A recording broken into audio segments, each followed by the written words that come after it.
Tiempo para reunirnos con las Sagradas Escrituras. Escrito está en Lucas capítulo 15, versículos 8 al 10, lo siguiente. ¿O qué mujer que tiene 10 dracmas, si pierde una dracma, no enciende la lámpara y barre la casa y busca con diligencia hasta encontrarla?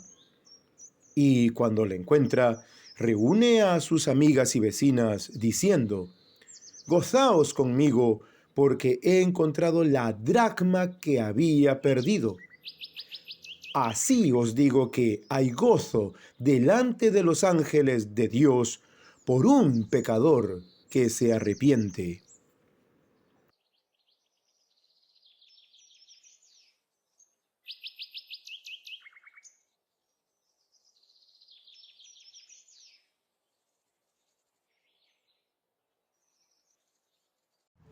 Qué alegría que estemos nuevamente reunidos aquí en este parque, en esta mañana ya plenamente otoñal, para poder abrir las Escrituras y poder ver en ellas una vez más, por la gracia de nuestro Señor Dios y Salvador Jesucristo, lo que su Santo Espíritu nos ha dejado plasmado en cada palabra, en cada letra en ella, para que por medio de su dirección podamos transformar y conformar nuestras vidas por obra y gracia de Dios mismo, para una mejor y más clara evidencia de la obra de Dios en nuestras vidas, para mayor gloria y honra de Dios nuestro Padre. Vamos a abrir las Escrituras y vamos a recordar, como es nuestra costumbre, en primer lugar, quién está espiritualmente en medio de nosotros en esta mañana, para que siempre con temor, temblor, respeto, humildad ante nuestro Dios, dirijamos este tiempo en primer lugar a su persona y para todas las almas que lo puedan ver y oír. ¿Qué dice por favor la Escritura en Mateo capítulo 18, versículo 20? Porque donde están 2 o 3 congregados en mi nombre, allí estoy yo en medio de ellos. Muchísimas gracias. Y como siempre también, y ya es nuestra costumbre, vamos a dirigirnos a nuestro Dios en oración para rogarle por su dirección, que nos limpie de cualquier cosa que esté impidiendo nuestra atención, estorbando nuestra atención hacia su persona, y Él, con toda libertad por medio de su Espíritu, pueda guiarnos en este tiempo. Vamos a orar. Padre nuestro que estás en los cielos, soberano Señor, te damos las gracias por este bello tiempo que nos permites estar aquí en este parque reunidos para poder, abriendo tus sagradas Escrituras, estar atentos a lo que tú nos tienes que enseñar por tu Espíritu por medio de ellas. Te rogamos pues, Padre Santo, antes que nada, que perdones nuestros pecados y que quites de nuestros corazones cualquier cosa que esté distrayendo nuestra atención en tu persona, para que tu Espíritu con toda libertad pueda transformar y conformar nuestras vidas a la imagen misma de la vida de tu Santo Hijo, nuestro Señor Dios y Salvador Jesucristo, para mayor alabanza y gloria de tu santo nombre. Gracias te damos a ti, Señor Jesús, Señor Dios nuestro, por la salvación tan grande que nos has provisto y porque tú con tu vida nos has dejado el santo ejemplo que debemos seguir, así como hicieron tus santos apóstoles, obispos y todos los que han permanecido en tu sana doctrina y en tu amistad, esperando junto con nosotros tu segunda venida. Padre Santo, te rogamos pues por tu dirección en este tiempo, en el santo nombre de tu Hijo Jesús, nuestro Señor Dios y Salvador. Amén. Y bien, vamos a comenzar este tiempo y volvamos por favor a Lucas. Vamos a Lucas nuevamente al capítulo 15. En Lucas capítulo 15 habíamos estado comenzando la semana pasada, el tiempo pasado, de la enseñanza pasada, un periodo en el cual nuestro Señor Dios y Salvador Jesucristo se va a explayar. Él va a hablar ampliamente. Sabemos por la Escritura que el Señor era más de obrar que de hablar. Siempre recordaremos cómo empieza Lucas, el libro llamado Hechos, cuando dice que el Señor Jesús comenzó a hacer y a enseñar, algo que también debe ser un reflejo en la vida de sus discípulos, que debemos obrar más y nuestras palabras simplemente deben adornar el fruto que por el Espíritu Santo debemos manifestar por Cristo Jesús, nuestro Señor Dios, para honra de Dios Padre. Pues bien, se produjo una situación en la cual publicanos y pecadores se habían acercado al Señor Jesús para oírle, y los fariseos y escribas, como dice el verso 2 del capítulo 15, murmuraban diciendo: Este a los pecadores recibe y con ellos come. Esto dio pie a que el Señor Jesús aprovechara esa circunstancia y se explayara. Estas palabras del Señor se explayan hasta donde está escrito, según lo tenemos así ordenado, en el escrito de Lucas, en el libro de Lucas, hasta el capítulo 17, hasta el versículo 10. Pues bien, la enseñanza pasada estuvimos centrando nuestra mirada en el tema general, y es el ejemplo que dio Cristo Jesús, nuestro Señor Dios, a sus discípulos para que nunca pierdan el enfoque. En enseñanzas pasadas, como ya también lo hemos revisado, sobre todo en el capítulo 14, habíamos encontrado 7 características que debe tener todo discípulo, pero en la enseñanza que pasó, estamos viendo cómo el Señor, nuestro Dios, el Señor Jesucristo, le da ahora el enfoque al discípulo que no debe perder. El hecho de tener esas 7 características, de tener palabras sanas y irreprochables, ser retenedor de buena doctrina, humildad, generosidad, tener siempre presente la gracia de Dios, el hecho de tener a Cristo por cabeza y renunciar a todo y a todos, es importante. Pero habíamos visto también en enseñanzas pasadas que los fariseos habían perdido ese enfoque. El enfoque siempre debe estar en Cristo y en su ministerio, no en mí y en lo que yo llamo mi ministerio. Eso no es correcto. Un discípulo de Cristo tiene a Cristo por cabeza y su mirada, su enfoque debe estar en Cristo y en el ministerio de Cristo que Él encomendó a sus santos apóstoles, que ellos encomendaron a los santos obispos y estos hasta el día de hoy, que cuidaron de mantener fiel la sana doctrina de nuestro Señor Dios. Ahora pues, ya tenemos el enfoque. Lo vimos la semana pasada. Vimos en la enseñanza pasada que para Dios, nuestro Señor, tanto los incrédulos, los que todavía no le han conocido de veras, como sus santos hijos, son como ovejas. Estuvimos viendo la ternura de Dios. Cómo Dios ve al hombre, al pesar de su rebeldía contra él, como una oveja, un animal que está prácticamente indefenso ante depredadores y que necesita desesperadamente la protección divina. Vimos que el enfoque de Cristo y de su ministerio es hacia los pecadores para arrepentimiento, para salvación. Pero vimos también que su enfoque para nuestros hermanos en la fe es para santificación. También nos ve como ovejas, nos llama ovejas de su prado. Y la responsabilidad de todo creyente es escuchar única y exclusivamente la voz de su santo y único pastor, que es el Señor Jesucristo. Él mismo lo dijo: yo soy el buen pastor su vida da por las ovejas. Fue lo que Él hizo.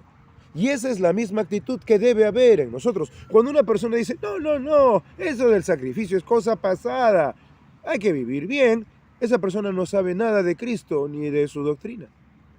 Porque el amor de Dios siempre se ha manifestado en el sacrificio. Pues bien, luego de ese primer enfoque que nos mostró el pasaje que estuvimos revisando la enseñanza pasada, que era Lucas capítulo 15, versículos 1 al 7, ahora vamos a encontrar un segundo enfoque muy importante. Y eso lo vamos a estar revisando en los versículos 8 al 10. Por favor, ¿qué dice la Escritura en Lucas 15, capítulo 15, versículos 8 al 10? ¿Qué dice Lucas 15, versículos 8 al 10? ¿O qué mujer que tiene 10 dracmas, si pierde una dracma, no enciende la lámpara y barre la casa y busca con diligencia hasta encontrarla?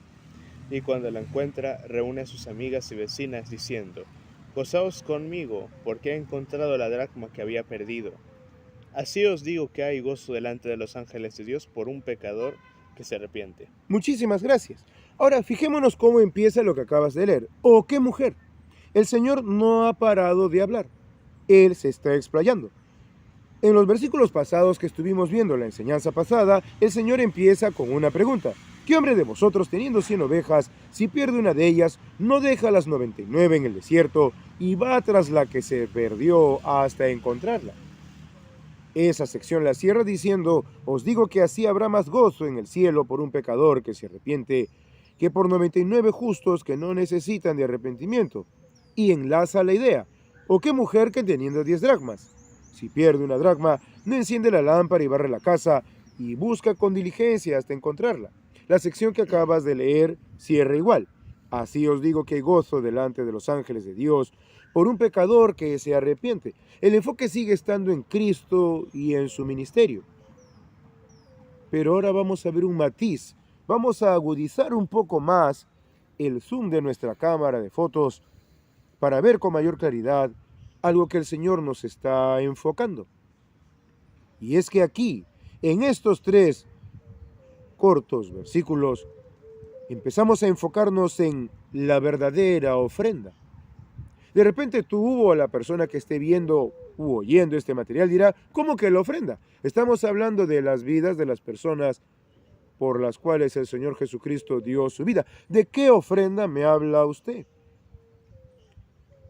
La dracma es la palabra clave.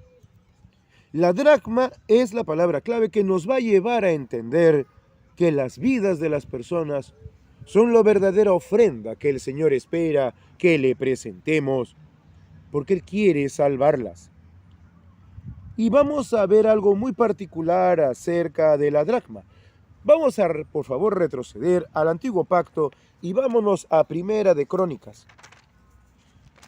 En el libro llamado por nosotros Primera de Crónicas, la primera parte de las crónicas de los reyes del pueblo de Israel, en Primera de Crónicas capítulo 29, encontramos una mención muy particular acerca de la dracma. Por cierto, hay que mencionar que la palabra dracma es mencionada 9 veces en la Escritura. Y eso es muy importante, como vamos a ver más adelante. La palabra dracma solo se menciona 9 veces en toda la Escritura.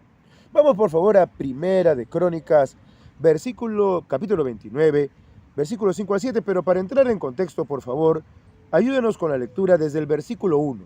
Primera de Crónicas, capítulo 29, Primera de Crónicas, capítulo 29, desde el versículo 1 hasta el versículo 7. Primera de Crónicas 29, desde el versículo 1 hasta el versículo 7. ¿Qué dice la Escritura, por favor? Después dijo el rey David a toda la asamblea: solamente Salomón mi hijo ha elegido Dios. Él es joven y tierno de edad, y la obra grande, porque la casa no es para hombres, sino para Jehová Dios. Yo con todas mis fuerzas he preparado para la casa de mi Dios oro para las cosas de oro, plata para las cosas de plata, bronce para las de bronce, hierro para las de hierro y madera para las de madera, y piedras de ónice, piedras preciosas, piedras negras, piedras de diversos colores, y toda clase de piedras preciosas y piedras de mármol en abundancia. Además de esto, por cuanto tengo mi afecto en la casa de mi Dios, yo guardo en mi tesoro particular oro y plata que, además de todas las cosas que he preparado para la casa del santuario, he dado para la casa de mi Dios. 3,000 talentos de oro de Ofir, y 7,000 talentos de plata refinada para cubrir las paredes de las casas. Oro, pues, para las cosas de oro, y plata para las cosas de plata, y para toda la obra de las manos de los artífices. ¿Y quién quiere hacer hoy ofrenda voluntaria a Jehová? Entonces los jefes de familia y los príncipes de las tribus de Israel, jefes de millares y de centenas, con los administradores de la hacienda del rey, ofrecieron voluntariamente, y dieron para el servicio de la casa de Dios 5,000 talentos y 10,000 dracmas de oro, 10,000 talentos de plata, 18,000 talentos de bronce y 5,000 talentos de hierro. Muchísimas gracias. Y es maravilloso el pasaje que acabas de leer. La primera vez que se habla de la dracma, una moneda que tenía una determinada peso, valor, está vinculada con ofrenda.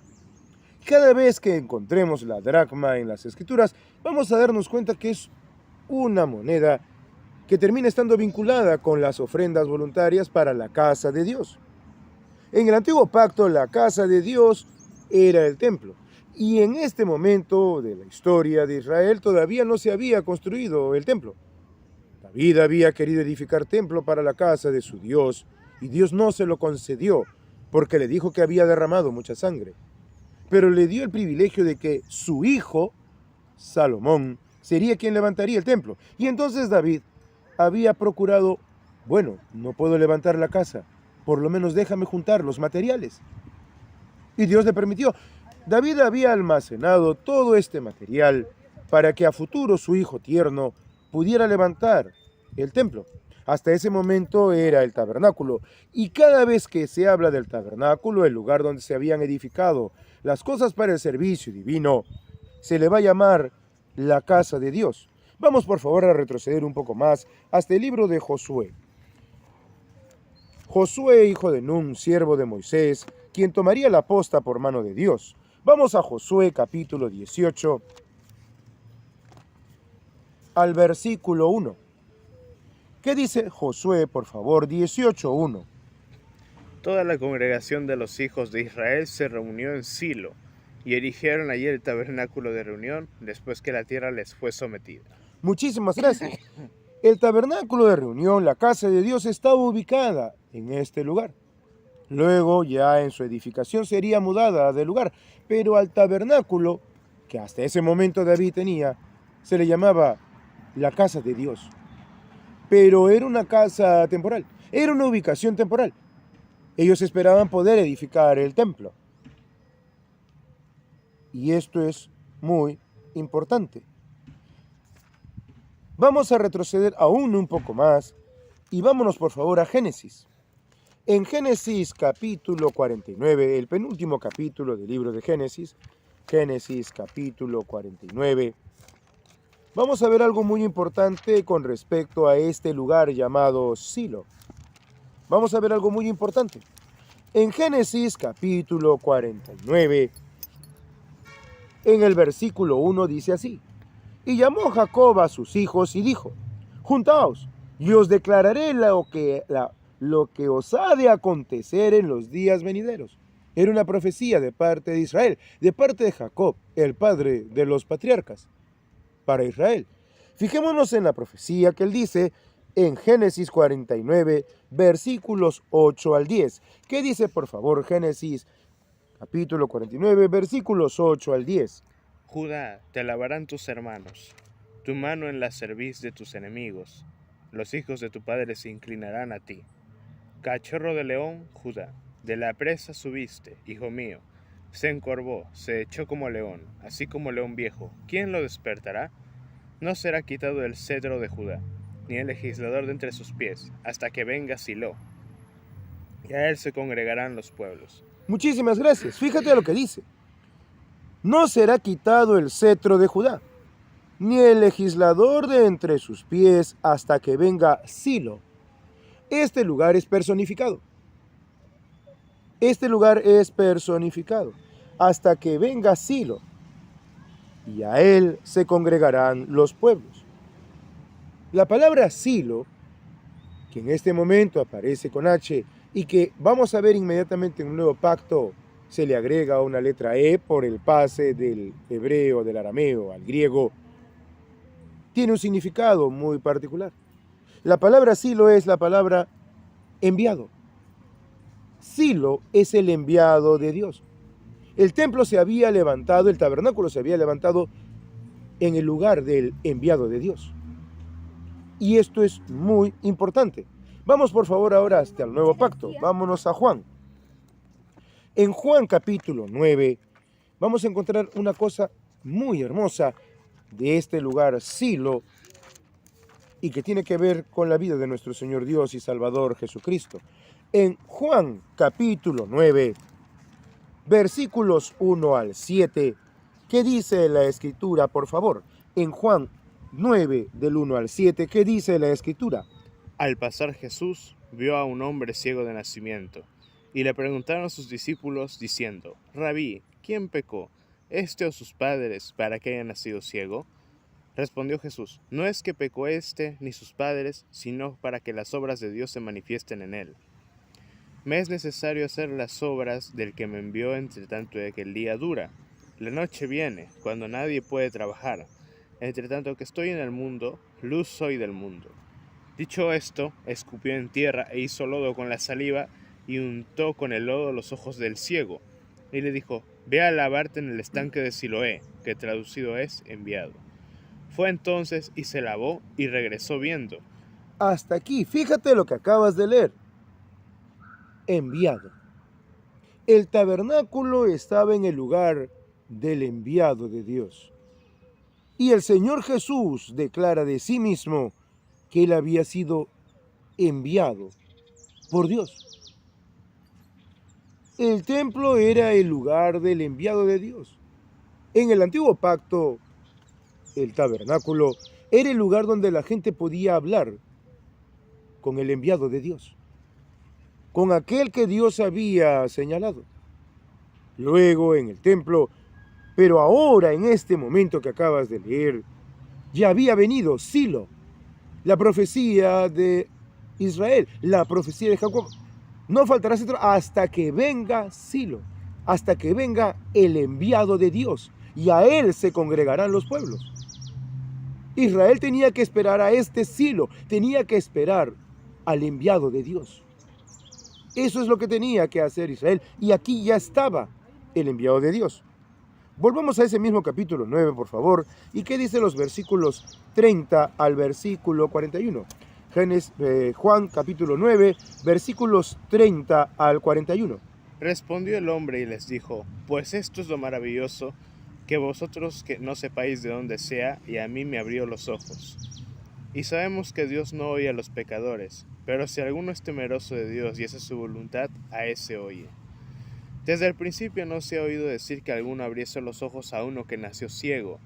Si éste no viniera de Dios, nada podría hacer. Respondieron y le dijeron, tú naciste del todo en pecado, y nos enseñas a nosotros, y le expulsaron. Hasta ahí una pequeña pausa antes de que continúes con la lectura del versículo 35 al 41. Esto que acabas de leer era parte del interrogatorio que los judíos le habían hecho a este hombre ciego al que Jesús había sanado. Jesús se había ido y él, luego de enjuagarse, ya podía ver, pero no había visto en ese momento físicamente al Señor Jesús. Solo había escuchado quién era. Él les está dando una cátedra a los catedráticos. Esto es lo maravilloso, ustedes no saben, y a mí me abrió los ojos. Tiene que ser enviado de Dios. Él es Silo, el enviado de Dios. Y los que sabían mucho le dijeron, tú naciste del todo en pecado, aludiendo a que sus padres habrían pecado. ¿Y nos enseñas a nosotros? Y lo expulsan. Qué difícil es para muchos salir de en medio de congregaciones donde han estado, en las cuales Silo, el enviado de Dios, no es el que habla, sino el estómago de hombres engañadores. Gente que se toma el nombre del Señor Dios y Salvador Jesucristo nuestro y hablan en nombre de Dios. Se denominan a sí mismos predicadores, maestros, gente de institutos, seminarios y universidades, que se toman el nombre del Señor Jesucristo y que siguen siendo, como estos judíos, incapaces de ver al enviado de Dios.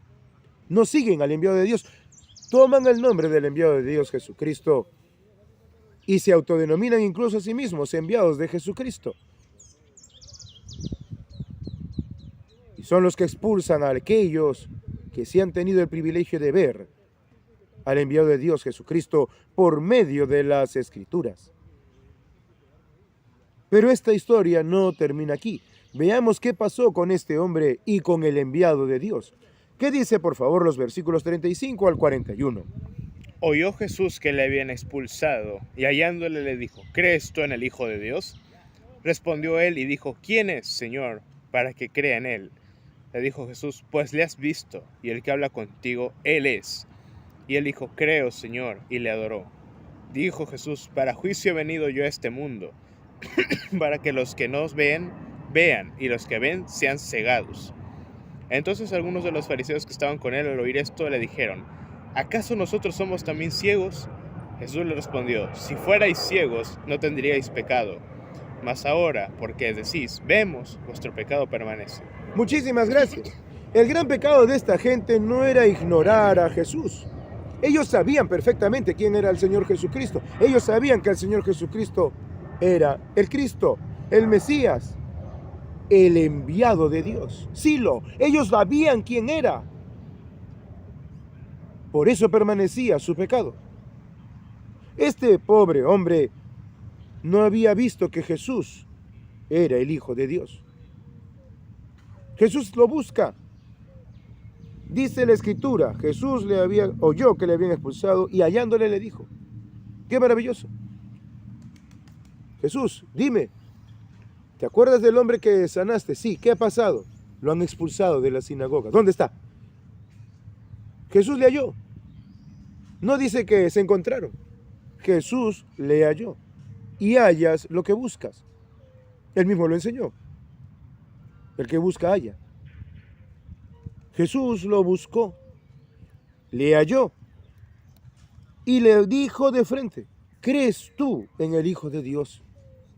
¿Crees tú en Silo? ¿Crees tú en el enviado de Dios? ¿Quién es, Señor? Para que vaya, para que crea en Él. Está frente a ti. Aquí en las Escrituras está el testimonio del enviado de Dios, dado por el Espíritu de Dios mismo. Y quien niega la Escritura, niega a aquel de quien habla esta Escritura, que es nuestro Señor Dios y Salvador Jesucristo, el enviado de Dios Padre, el cielo prometido desde el antiguo pacto, y que en ese momento, en ese tiempo, estaba aquí entre nosotros, y que fue rechazado por quienes lo vieron, es decir, por quienes lo identificaron. El pecado de estos judíos, de estos fariseos, era que habían identificado perfectamente quién era el Señor Jesucristo y, como veremos más adelante, decidieron matarlo porque pensaron que siendo hombre le podrían matar y quedarse con su heredad, quedarse con Israel y por extensión con el mundo entero. Deseo que hasta el día de hoy muchos de ellos, de sus descendientes, persisten. Estos fariseos identificaron. Por eso el Señor les dijo, si fuerais ciegos, no tendríais pecado. Si ustedes no se hubieran dado cuenta quién soy yo, no los condenaría. Serían como este ciego.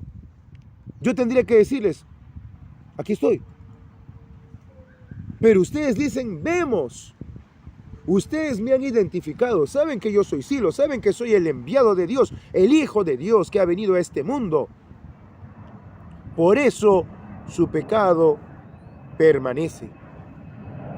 Ellos negaron al Santo y pagaron las consecuencias de su negación hasta hoy. En el antiguo pacto, el tabernáculo era el lugar donde tenía que estar el enviado de Dios. Luego el enviado de Dios vino y hoy el enviado de Dios está en su santa iglesia. Porque la misma expresión que se dio al tabernáculo, la casa de Dios, hoy es dada a su santa y única iglesia. Vamos por favor a 1 de Timoteo capítulo 3. En 1 de Timoteo capítulo 3, por inspiración del Espíritu Santo de Dios, el apóstol Pablo le escribe así al discípulo Timoteo. En 1 de Timoteo 3, versículos 14 y 15, ¿qué dice por favor la Escritura? Esto te escribo, aunque tengo la esperanza de ir pronto a verte, para que si tardo, sepas cómo debes conducirte en la casa de Dios, que es la iglesia del Dios viviente, columna y baluarte de la verdad. Muchísimas gracias. Esto te escribo. Si nos centramos a leer, que ya lo haremos más adelante por la gracia de Dios, en lo que le está hablando el apóstol por inspiración del Espíritu Santo del Dios vivo a Timoteo, le está dando una serie de pautas e indicaciones incluso para la constitución de obispos y diáconos. Pero en ese momento el Espíritu le guía, le inspira a hacer una pausa en lo que está hablando acerca de los obispos y diáconos y le dice, por si acaso te escribo estas cosas, aunque tengo la esperanza de ir pronto a verte, para que si tardo, sepas cómo debes conducirte en la casa de Dios. ¿Quién está en la casa de Dios? Lo vimos desde el antiguo pacto. En el antiguo pacto ellos tenían que esperar la venida de Silo, la venida del enviado de Dios. Silo vino, el Señor Jesucristo. El enviado de Dios, el Hijo de Dios vino. Y ahora, por su Espíritu, ¿dónde está Silo? En su Santa Iglesia. En cada creyente donde el Espíritu de Dios hoy mora, está el enviado de Dios en espíritu. Jesucristo mismo. El Espíritu de Cristo está en sus hijos. Y nosotros somos ahora el templo de Dios, la casa de Dios. Alguna vez preguntaron por ahí, comentaron, ¿por qué a los lugares de reunión donde se reúnen las congregaciones a veces se les llama iglesia? Creo que alguna vez te lo compartí. Antiguamente los hermanos en el primer tiempo tenían que reunirse de manera oculta. Se escondían en cuevas y lugares así por miedo a las persecuciones para poder conservar la vida hasta que tenían que enfrentar el fuego de la prueba en el martirio. Muchos de nuestros primeros hermanos del primer siglo padecieron cosas indecibles por causa del nombre, por causa de Silo, por causa del enviado de Dios. Estuvieron dispuestos a sacrificarlo todo por causa del Hijo de Dios. Pero luego hubo un cierto grado de libertad por la gracia de Dios y se empezaban a reunir en lugares. Recordemos incluso que los primeros creyentes, incluyendo a la Madre de Dios, María, y todos los discípulos y apóstoles, 120 en número, se reunían en el aposento alto, según lo cuenta Lucas en su libro que llamamos comúnmente Hechos de los Apóstoles. Los hermanos se reunían en casas, y la expresión para la casa donde se reunía la iglesia, donde se reunía la congregación, era Domus Ecclesia. Domus Ecclesia. La casa donde se reúne la iglesia. De ahí se acortó a iglesia. Pero iglesia no es la casa. La iglesia no es el edificio. La iglesia no es lo importante. La estructura física no es lo importante, sino lo que ocurre en ella. El momento en que la congregación del ungido de Dios, del enviado de Dios, de Silo, de Jesucristo, el Hijo de Dios, se reúne para adorar, alabar, engrandecer el nombre de su Dios y para dar testimonio del enviado de Dios, para la salvación de las almas y la santificación de sus amados hijos. Así que la iglesia hoy en día, es decir, la congregación que Jesucristo salvó a precio de su propia sangre, es el nuevo templo. Somos el templo de Dios. En nosotros ha sido derramado el Espíritu de Dios. Y si hacemos santo un lugar físico, un templo, una casa donde nos podamos reunir, como este bello parque, cuánto más nuestras propias vidas deben ser santificadas, porque en nosotros está el Espíritu de Silo, el Espíritu de Dios, el Espíritu del enviado de Dios, de Cristo mismo. Y debe estar, repito, completamente santificado este templo, esta casa, este cuerpo donde habita el Espíritu del enviado de Dios. Si nuestras vidas no están limpias, sería como tener la casa sucia y desordenada ante la visita de un dignatario. ¡Qué terrible! ¡Qué vergüenza sería! Nos visita un presidente, un primer ministro, alguien importante, incluso a nivel mundial, y nuestra casa es una posilga. ¡Qué vergüenza! Pero resulta que el mejor de todos, por su Espíritu que mora en nosotros, está en nosotros, que es Cristo. Y muchas veces nuestras vidas son una posilga en la cual el Espíritu de Dios gime porque no está la casa, este templo, santificado como Él espera. Debemos valorar el privilegio que se nos ha dado y debemos administrarlo bien y guardar muy bien lo que se nos ha encomendado. Y hablando acerca de esto que se nos ha encomendado, debemos señalar también que justamente en esta carta que por inspiración del Espíritu Santo Pablo le escribe a Timoteo, se señala la importancia de cómo debe ser la vida de quienes administran la casa de Dios. En la antigüedad, en el antiguo pacto, los hijos de Leví, los levitas, tenían responsabilidad sobre la casa de Dios. Hoy lo tienen los obispos y diáconos. Revisemos por un momento cuál es esa responsabilidad y cómo deben ser sus cualificaciones. ¿Qué dice por favor la Escritura ahí mismo en 1 de Timoteo capítulo 3, versículos 1 al 13, justo el pasaje antes de lo que has leído minutos atrás? ¿Qué dice 1 de Timoteo 3, del 1 al 13? Palabra fiel. Si alguno anhela obispado, buena obra desea. Pero es necesario que el obispo sea irreprensible, marido de una sola mujer, sobrio, prudente, decoroso, hospedador, apto para enseñar, no dado al vino, no pendenciero, no codicioso de ganancias deshonestas, sino amable, apacible, no avaro, que gobierne bien su casa, que tenga a sus hijos en sujeción con toda honestidad. Pues el que no sabe gobernar su propia casa, ¿cómo cuidará de la iglesia de Dios? No un neófito, no sea que envaneciéndose caiga en la condenación del diablo. También es necesario que tenga buen testimonio de los de afuera, para que no caiga en descrédito y en lazo del diablo. Los diáconos asimismo deben ser honestos, sin doblez, no dados a mucho vino, no codiciosos de ganancias deshonestas, que guarden el misterio de la fe con limpia conciencia. Y estos también sean sometidos a prueba primero, y entonces ejerzan el diaconado si son irreprensibles. Las mujeres asimismo sean honestas, no calumniadoras, sino sobrias, fieles en todo. Los diáconos sean maridos de una sola mujer, y que gobiernen bien sus hijos y sus casas, porque los que ejerzan bien el diaconado ganan para sí un grado honroso y mucha confianza en la fe que es en Cristo Jesús. Muchísimas gracias. Si este pasaje que has leído lo tuviéramos que resumir en 3 palabras, lo podríamos resumir en 3 letras S: santidad, sabiduría y servicio.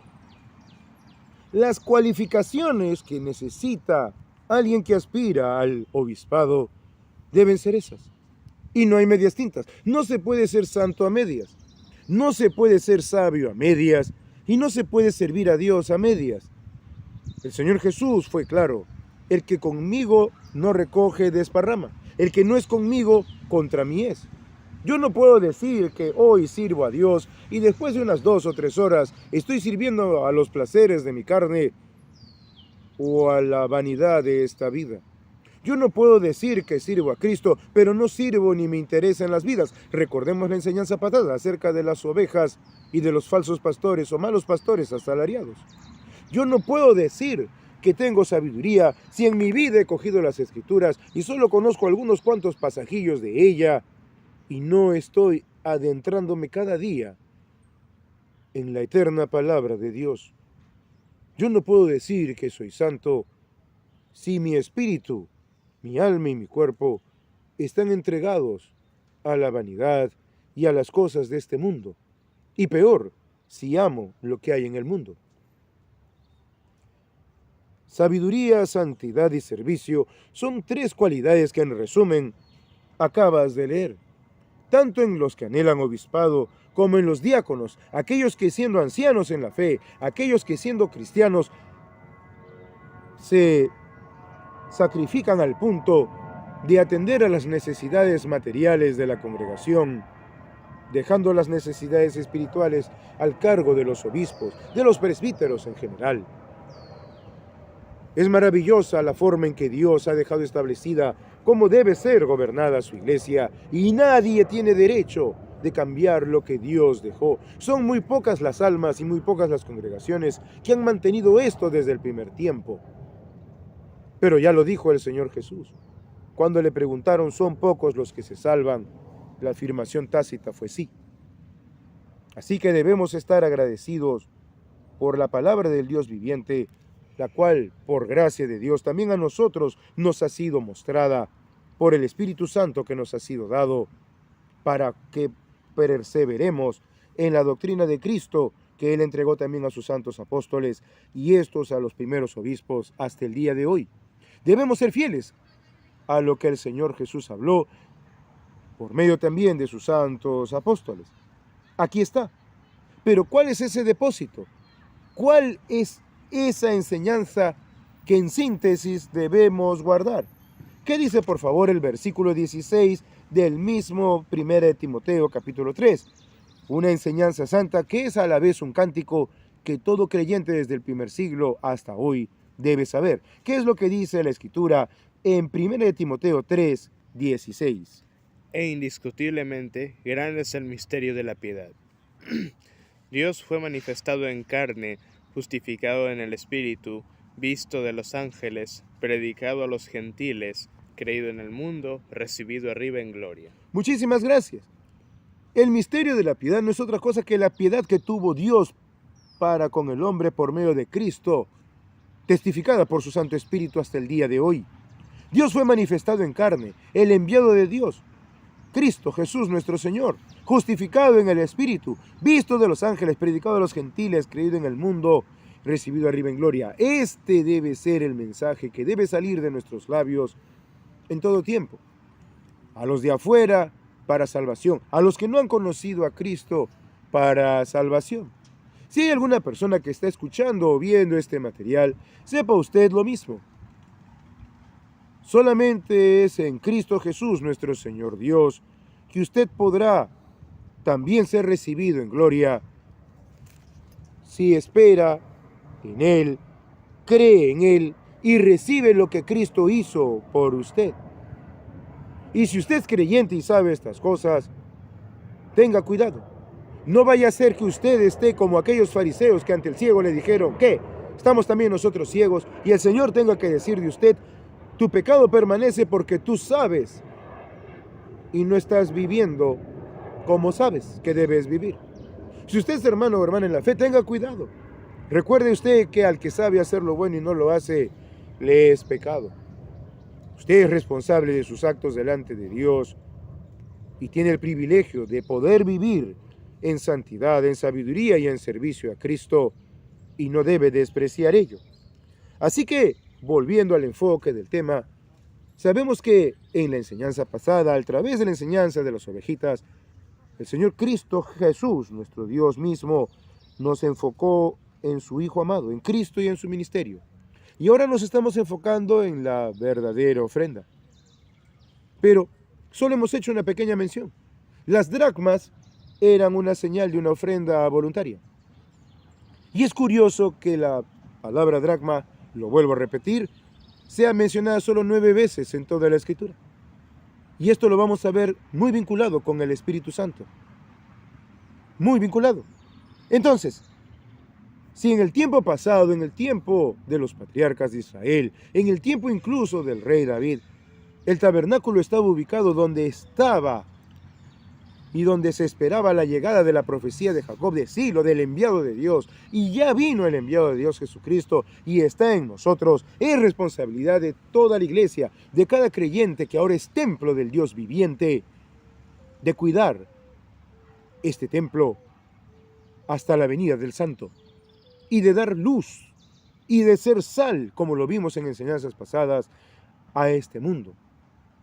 Hay un solo Dios y un solo mediador entre Dios y los hombres, que es Jesucristo hombre, y un solo Espíritu, el Espíritu de Dios, que por medio de la sola palabra suya y del testimonio que dejó en sus santos apóstoles y que estos transmitieron a los primeros obispos hasta el día de hoy, se ha preservado. Y nosotros debemos permanecer fieles a la raíz misma de nuestro Dios, testificada en su palabra eterna.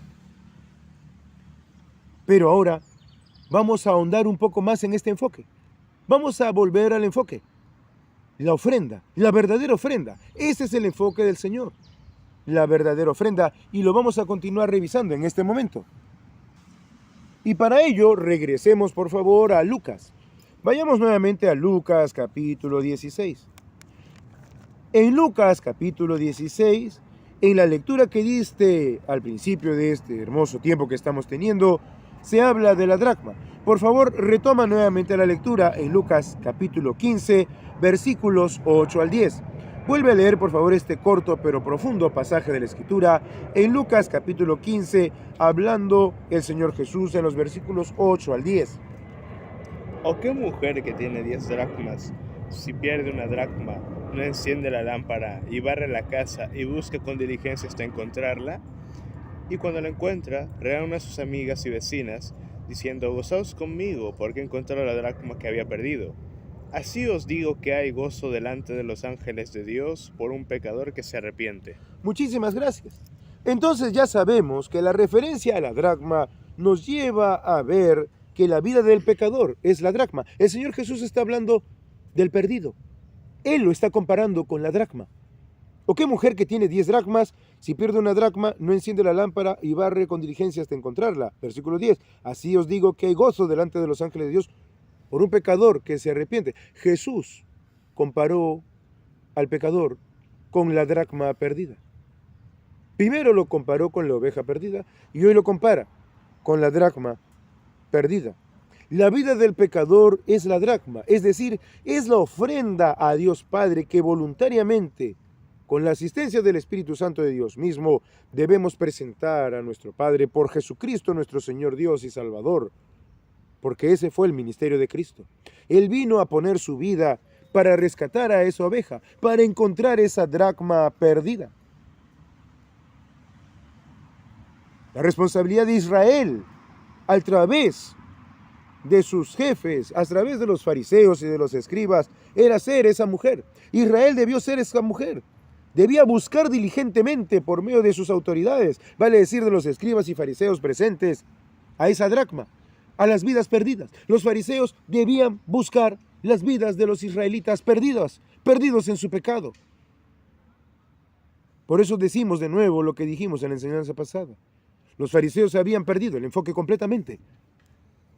Ellos usaron sus privilegios para sentirse privilegiados, para sentirse reyes, para sentirse autoridades, para ser servidos y no para servir, como muchos que entran en muchas congregaciones, que lo único que hacen es vivirse de las demás personas y no vivir para servir a esas personas. Bienaventurados aquellos que tienen el corazón de Cristo para servir a los demás, y hay de aquellos que se sirven de los demás, porque se están sirviendo de aquellas ovejas por las cuales Cristo Jesús dio su vida, y Él no retardará su castigo. Dice la Escritura, ¿qué mujer que teniendo 10 dracmas y pierde una dracma no enciende la lámpara y barre la casa y busca con diligencia hasta encontrarla? La Escritura, la palabra del Dios viviente, siempre es comparada a sí misma con una lámpara. Lo dijo el salmista, lámpara es a mis pies tu palabra y lumbrera a mi camino. ¿Quiénes llevaban la lámpara? ¿Quiénes estaban con la lámpara? Se supone que eran los escribas y fariseos. Ellos sabían la doctrina, ellos sabían la Escritura. Ellos con la lámpara debían buscar diligentemente las almas de los israelitas perdidos y no lo hicieron.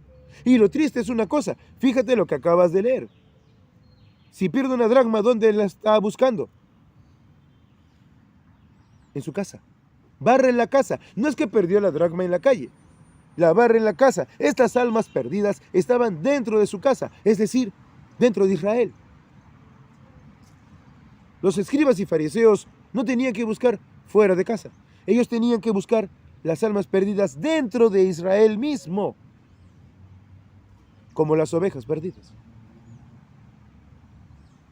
¿Cuántos que se dicen ser pastores, diáconos, clérigos, etcétera, lo único que hacen es valerse de las almas y nunca son capaces de buscar el alma perdida, nunca son capaces de buscar la dracma, nunca son capaces de servir a Cristo porque no son sabios y tampoco son santos y se justifican? Porque hoy en día, para muchos, parece que está de moda llamar al pecado problema. Y no se dan cuenta de su responsabilidad ante Dios, o peor, como los escribas y fariseos, los judíos que atacaron al Señor, viendo no quieren aceptar la realidad. Por eso su pecado permanece. Israel debió ser esta mujer, por medio de sus líderes, de sus autoridades, líderes entre comillas, palabra muy mal aplicada a esa gente.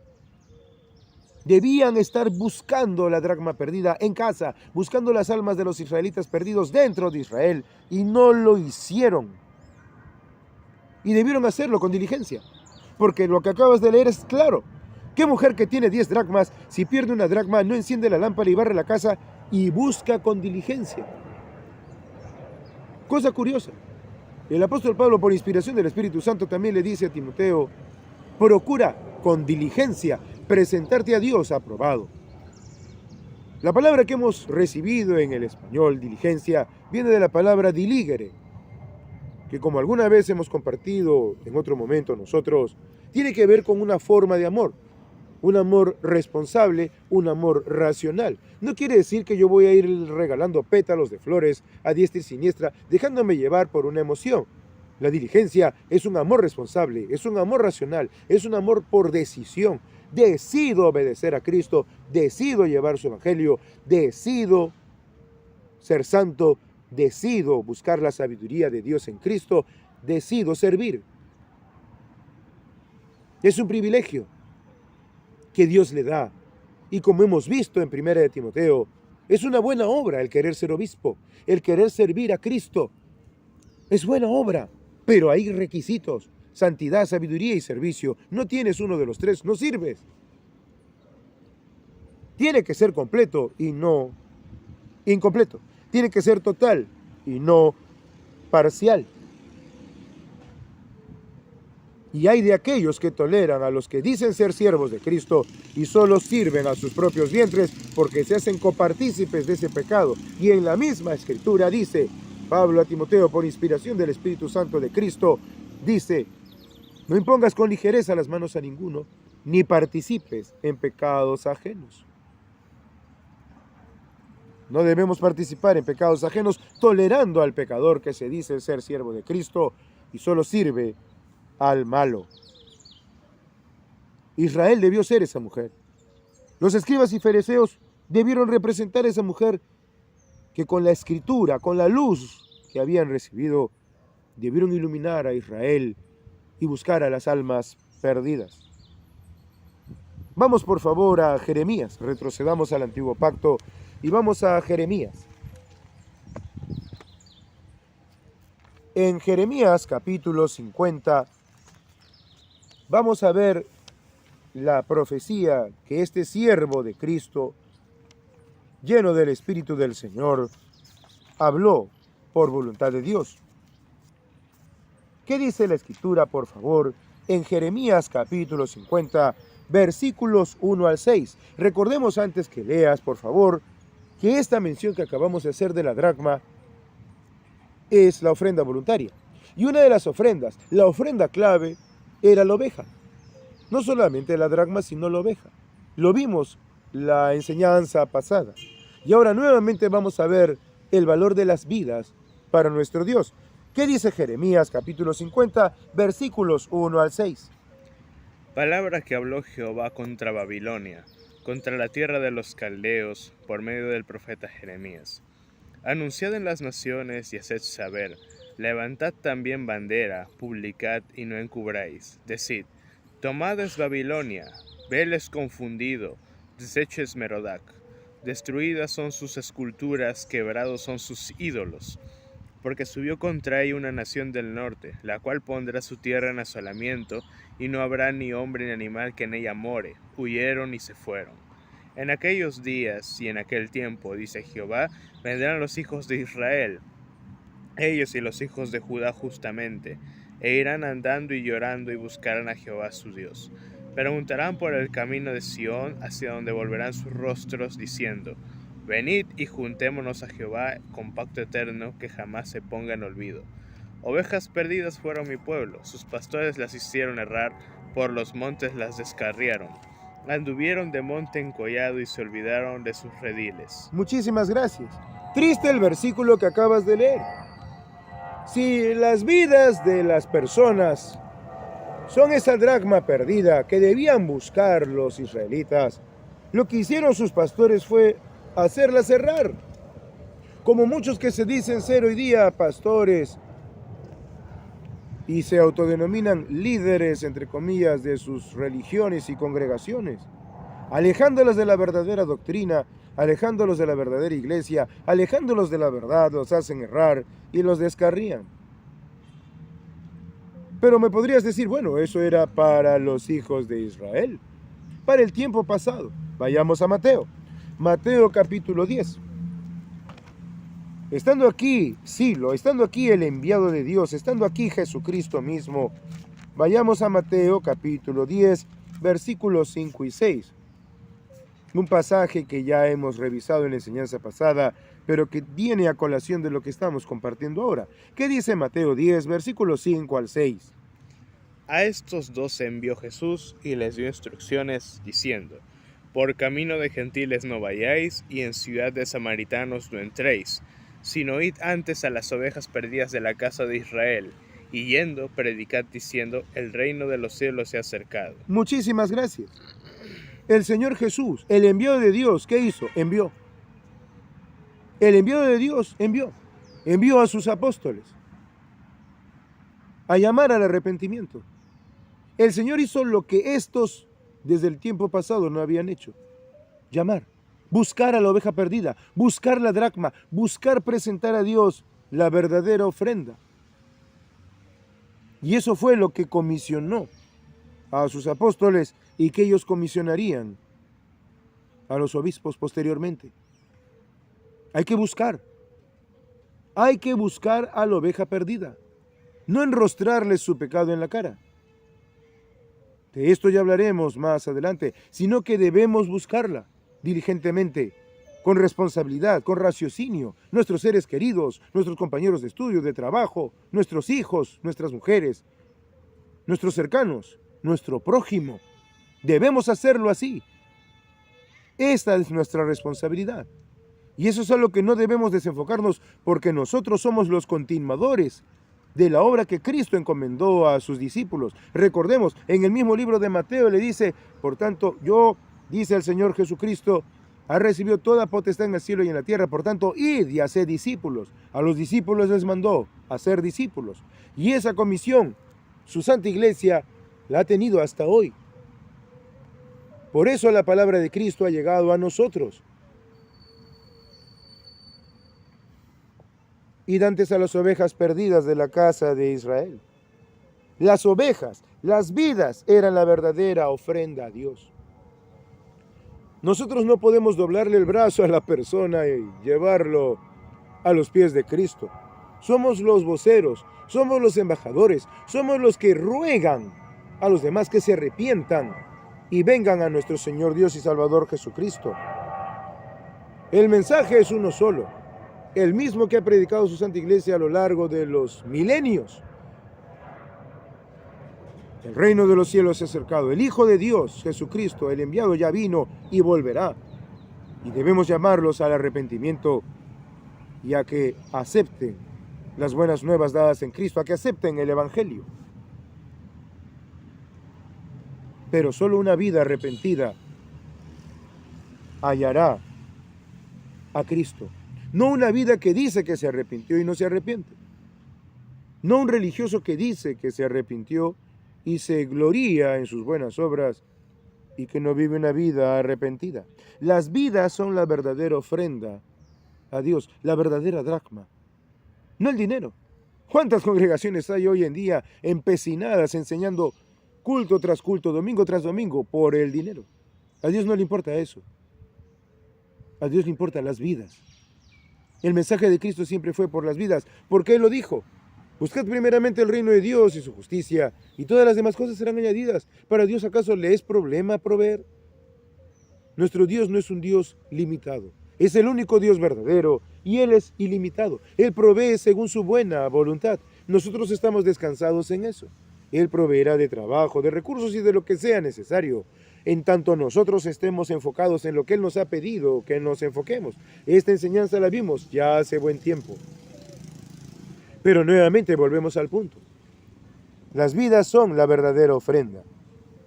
Pero esa ofrenda, esa vida, tiene que arrepentirse, porque si no, no sirve de nada. Vayamos a Lucas capítulo 18. En Lucas capítulo 18 tenemos un caso al respecto. El Señor cuenta acerca de este fariseo y del publicano que sí se arrepintió. En Lucas capítulo 18, ¿qué dice la Escritura, por favor? En los versículos 9 al 14. A unos que confiaban en sí mismos como justos y menospreciaban a los otros, dijo también esta parábola. 2 hombres subieron al templo a orar. Uno era fariseo y el otro publicano. El fariseo, puesto en pie, Oraba consigo mismo de esta manera: Dios, te doy gracias porque no soy como los otros hombres, ladrones, injustos, adúlteros, ni aun como este publicano. Ayuno 2 veces a la semana, doy diezmos de todo lo que gano. Mas el publicano, estando lejos, no quería ni aun alzar los ojos al cielo, sino que se golpeaba el pecho, diciendo: Dios, sé propicio a mí, pecador. Os digo que éste descendió a su casa justificado antes que el otro, porque cualquiera que se enaltece será humillado, y el que se humilla será enaltecido. Muchísimas gracias. La ofrenda era algo voluntario, lo vimos en Crónicas. La ofrenda era algo voluntario. Yo voluntariamente presento mi vida ante el llamado de Dios, pero requiero de humildad. Requiero de arrepentimiento ante Dios, no ante los hombres. Si soy sincero ante mi Dios, seré justificado. Si no, mi condena sigue en pie. Si no soy sincero ante mi Dios, Dios, perdóname por haber hecho lo malo ante tus ojos, por haber desobedecido tu voluntad. Dios escuchará, pero no escuchará al altivo que simplemente se vanagloría de las cosas buenas que Dios ha hecho en él, como si las hubiera hecho él, y se olvida de arrepentirse y de reconocer que es un pecador. Un verdadero creyente no olvida su origen. Nosotros no somos criaturas celestiales, sino terrenales, y que hemos sido hechos salvos por la gracia de Dios. Somos como este hombre que, en sentido figurado, bien podría decir: apiádate de mí, que soy pecador. Sé propicio a mí. Perdóname. Eso es lo que debería decir todo creyente. Y no vanagloriarse, como decía Pablo a los de Corinto. Tú te vanaglorías como si todo lo que tienes fuera tuyo porque nació de ti. No, lo que tienes es por la gracia de Dios. No por ti, es por la gracia de Dios. Y el verdadero creyente debe reconocer una cosa importante. Y es que no solo los de afuera, los que no se han convertido al Señor nuestro Dios, son la ofrenda. Nosotros mismos somos la ofrenda.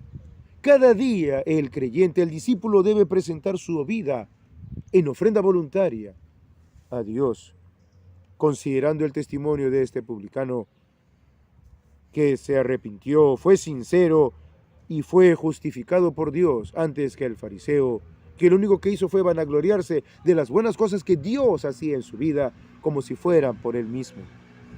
Las vidas, entonces, tanto de los de afuera, de los inconversos a Cristo, como de los creyentes en Cristo, son la ofrenda para Dios. Y debemos llevarlos al enviado, a Cristo Jesús, nuestro Señor. Y vamos a continuar revisando esto ahora con un poquito más de profundidad. Y entonces, volvamos a nuestro enfoque.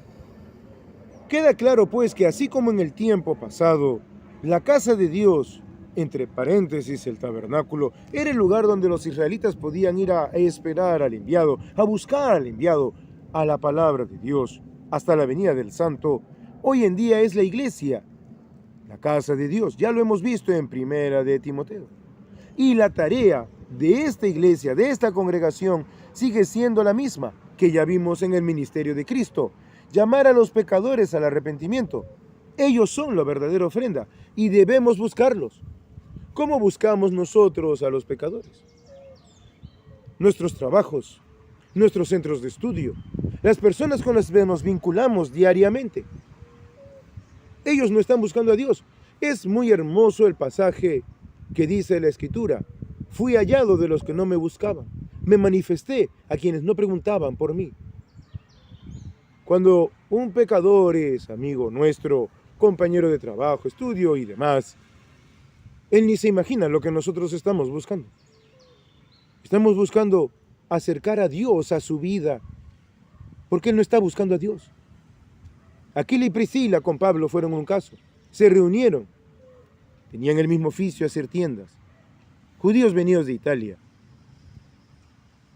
Pablo tenía un propósito que ellos probablemente ignoraban.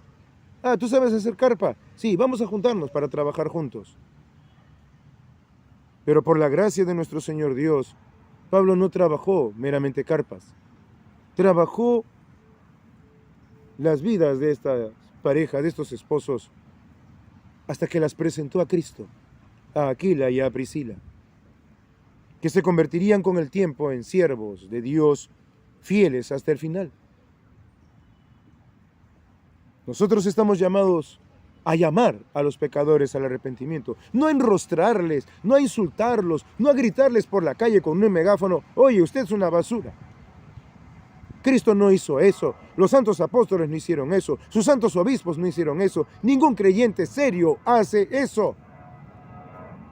Porque Cristo Jesús, como lo dijo en algún momento a sus discípulos, el Hijo del Hombre no ha venido a perder las almas de los hombres, sino a salvarlas.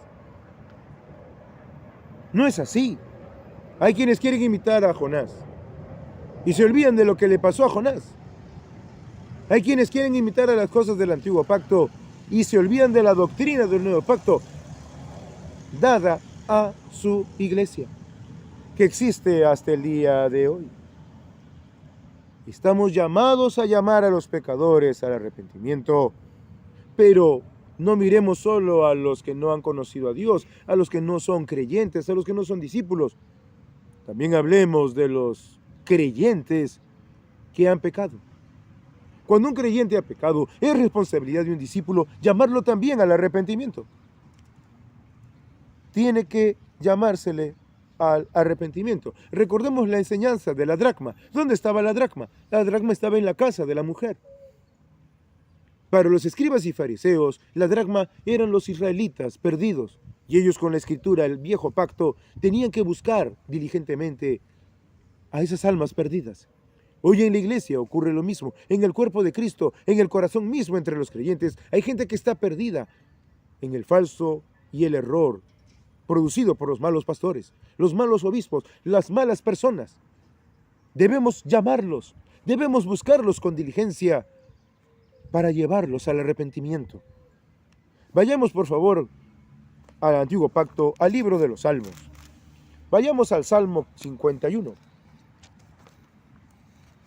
Vamos, por favor, al libro de los Salmos y vayamos por un momento al Salmo 51. En el Salmo 51, en los versículos 15 al 17, encontramos una hermosa expresión del rey David.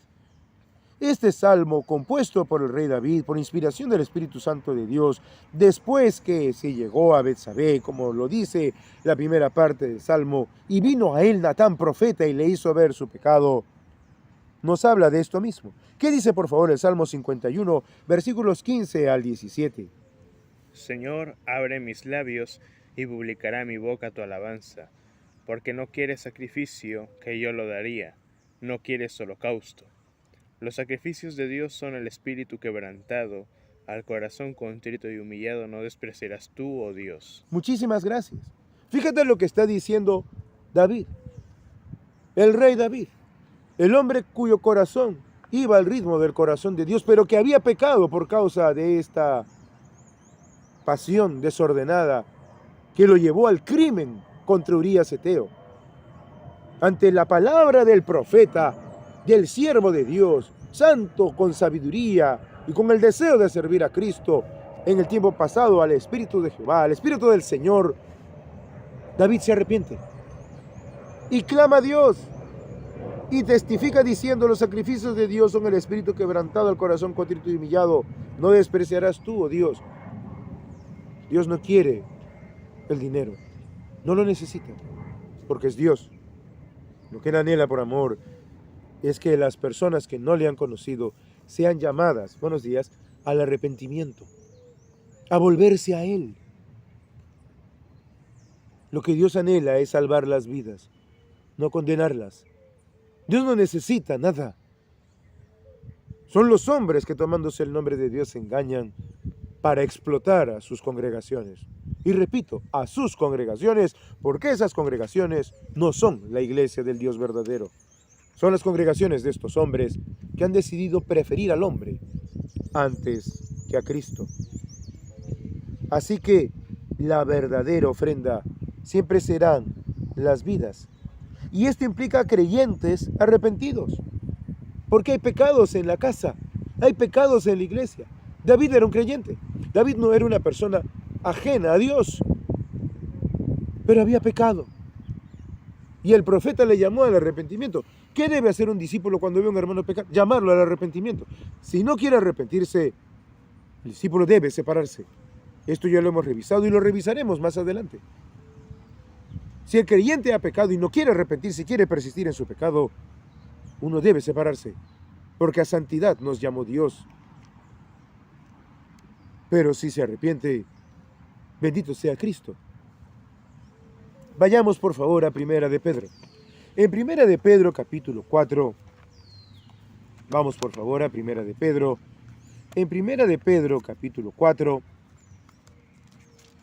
encontramos una enseñanza muy importante acerca de esto. ¿Qué dice por favor Primera de Pedro capítulo 4, versículos 12 al 17? Amados, no os sorprendáis del fuego de prueba que os ha sobrevenido, como si alguna cosa extraña os aconteciese, sino gozaos por cuanto sois participantes de los padecimientos de Cristo, para que también en la revelación de su gloria os gocéis con gran alegría. Si sois vituperados por el nombre de Cristo, sois bienaventurados, porque el glorioso Espíritu de Dios reposa sobre vosotros. Ciertamente de parte de ellos Él es blasfemado, pero por vosotros es glorificado.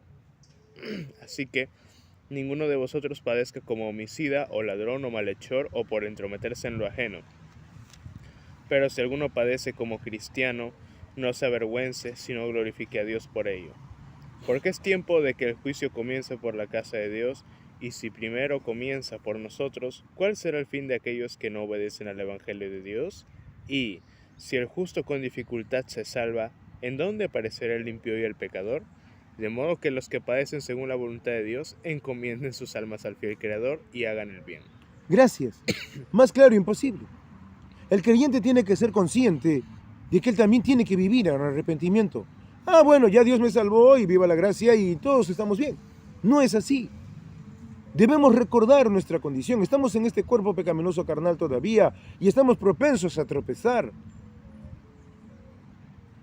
Y debemos andar en humildad, buscando siempre la guía divina, buscando siempre la dirección de Dios, sometiéndonos a la voluntad de Dios, manifestada en las Sagradas Escrituras y preservada hasta el día de hoy por su Espíritu que mora en nosotros.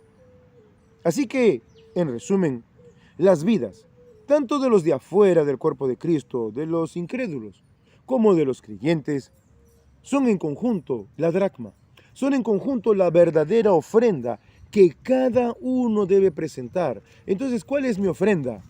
Mi vida. Mi ofrenda es mi vida. No importa el dinero, eso no importa. Es mi vida entera, mi ofrenda. Cuando un pecador se arrepiente, lo que está haciendo es, sin darse cuenta, coger su vida como esa dracma y dársela a Dios. Cuando un creyente se arrepiente de su desorden y pecado, recoge el talento que Dios le dio, la dracma que Dios le dio, y se la devuelve. Perdóname, Señor, porque usé lo que me diste para mis deleites y placeres, y no te honré. Vuelvo a ti, te presento de nuevo mi vida. Me arrepiento. Y el Señor te escucha. Las vidas, pues, de todos nosotros, de los de afuera como de los creyentes, es la verdadera ofrenda. Pero uno es el que la presenta. Es la responsabilidad individual, así como ese publicano que vimos. Él fue al templo. En la historia que el Señor Jesús cuenta, el publicano estaba en el templo. Él había ido ante el enviado de Dios. Señor, sé propicio a mí, pecador. Dios nos llama a buscar a los pecadores, pero es el pecador el que tiene que arrepentirse. Yo no puedo torcer el brazo de una persona incrédula y decirle, oiga, conviértase a Cristo. No puedo hacer eso. Ni el Espíritu Santo del Dios Altísimo lo hará. Ni el Espíritu Santo del Dios Altísimo le va a torcer el brazo a nadie para que se convierta a Cristo. Es la persona a la que voluntariamente tiene que decir, Dios, apiádate de mí, sé propicio a mí, que soy pecador. Y el creyente lo mismo.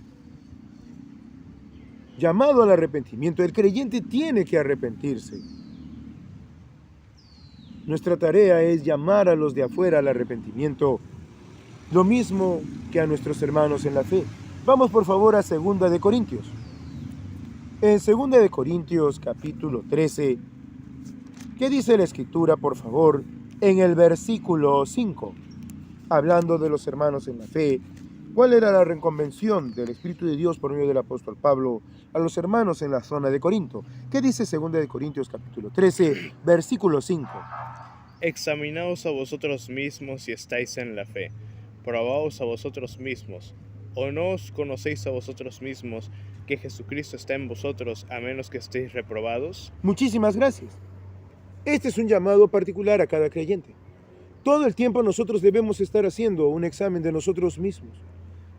He sido, por gracia de Dios, salvado. ¿Cómo estoy viviendo? ¿Esto agrada a Dios? Este juicio es personal. Ante mi Dios, ¿yo puedo decir que estoy con limpia conciencia? Y debo arrepentirme si no es así. En aquellas cosas que debo arrepentirme, en la privacidad de mi corazón, debo arrepentirme ante mi Dios. Señor, perdóname. Me vuelvo a ti, te entrego mi dracma, te entrego tu dracma, te entrego mi vida, que en realidad es tuya porque tú la compraste a precio de la sangre de tu Hijo. Y los discípulos debemos procurar también guiar a otros hermanos al arrepentimiento. Retrocedamos ahí mismo en 2 de Corintios al capítulo 7. ¿Qué dice, por favor, 2 de Corintios capítulo 7? En el versículo 9. ¿Qué dice 2 de Corintios 7, versículo 9? Ahora me gozo, no porque hayáis sido contristados. Ahora me gozo, no porque hayáis sido contristados, sino porque fuisteis contristados para arrepentimiento, porque habéis sido contristados según Dios, para que ninguna pérdida padecieseis por nuestra parte. Muchísimas gracias. Se había producido una situación. El apóstol Pablo había sido ofendido. Hubo arrepentimiento. Hubo perdón. Pero él advierte por el Espíritu Santo que debemos tener cuidado. Hay una tristeza que debe nacer en nosotros, fruto de que estamos andando mal. Y debemos ser contristados por la palabra de Dios para arrepentirnos. Hay de aquel que no es contristado por la palabra de Dios. Quizá no sea un hijo de Dios, quizá no sea parte de la Santa Iglesia, quizá ha vivido engañado. Cuando obramos mal, el Espíritu de Dios no se quedará quieto. Lo triste sería llegar al apagamiento, a decirle, cállate y déjame vivir mi vida inmunda. Tiene que haber arrepentimiento. El arrepentimiento tiene que empezar por la vida del creyente, porque ¿con qué estómago un creyente que dice ser discípulo de Cristo se puede parar frente a otra vida y decirle, oye, tú arrepiéntete? ¿Y qué de él? Caería en lo que el Señor Jesús enseñó, que revisamos hace ya buen tiempo. Hipócrita, ¿cómo le vas a decir a tu hermano, oye, te quito la pajilla que hay en tu ojo y no ves la viga en el ojo tuyo? Saca primero la viga que está en tu propio ojo, dijo el Señor, y entonces verás bien para quitar la paja del ojo de tu hermano. Antes de juzgar a los demás, juzguémonos a nosotros mismos delante de Dios y arrepintámonos para vivir las vidas santas que agradan a Dios por la guía de su Espíritu, por medio de Cristo, en todo momento. Pero ahora, volvamos por favor una vez más a Lucas capítulo 15. Volvamos por favor a Lucas capítulo 15, porque hay una cosa muy importante que mencionar en este punto, y vamos a volver a tomar lectura de los versículos que leíste al principio de este bello tiempo. Y entonces, para continuar, volvamos a Lucas. Volvamos a Lucas, el capítulo que estamos revisando, el capítulo 15, y por favor, nuevamente da lectura a los versos donde nos hemos estado concentrando a lo largo de este tiempo. ¿Qué dice nuevamente Lucas capítulo 15, versículos 8 al 10? ¿O qué mujer que tiene 10 dracmas, si pierde una dracma, no enciende la lámpara y barre la casa y busca con diligencia hasta encontrarla? Y cuando la encuentra, reúne a sus amigas y vecinas, diciendo, gozaos conmigo, porque he encontrado la dracma que había perdido. Así os digo que hay gozo delante de los ángeles de Dios por un pecador que se arrepiente. Muchísimas gracias. Y aquí podemos notar, para ir cerrando las ideas, una palabra importantísima que ya se ha repetido también en la enseñanza anterior, y es la palabra gozo. Si nosotros revisamos en los versículos anteriores que estuvimos también trabajando la última enseñanza, encontramos lo siguiente. En el versículo 5, hablando el Señor, dice que el hombre que encuentra a la oveja que había perdido, la pone sobre sus hombros gozoso. El hombre pone la oveja gozoso. Y en el versículo 6 dice, y al llegar a casa, reúne a sus amigos y vecinos diciéndoles, gozaos conmigo una segunda vez, porque he encontrado mi oveja que se había perdido. En el versículo 7 nos vuelve a hablar del gozo. Os digo que así habrá más gozo, tercera vez que lo menciona, en el cielo por un pecador que se arrepiente, que por 99 justos que no necesitan de arrepentimiento. Luego continúa la idea en el versículo 9, como bien acabas de leer, cuando dice la mujer de la enseñanza, gozaos conmigo, cuarta oportunidad, porque he encontrado la dracma que había perdido. Así os digo que hay gozo, quinta vez, delante de los ángeles de Dios, por un pecador que se arrepiente.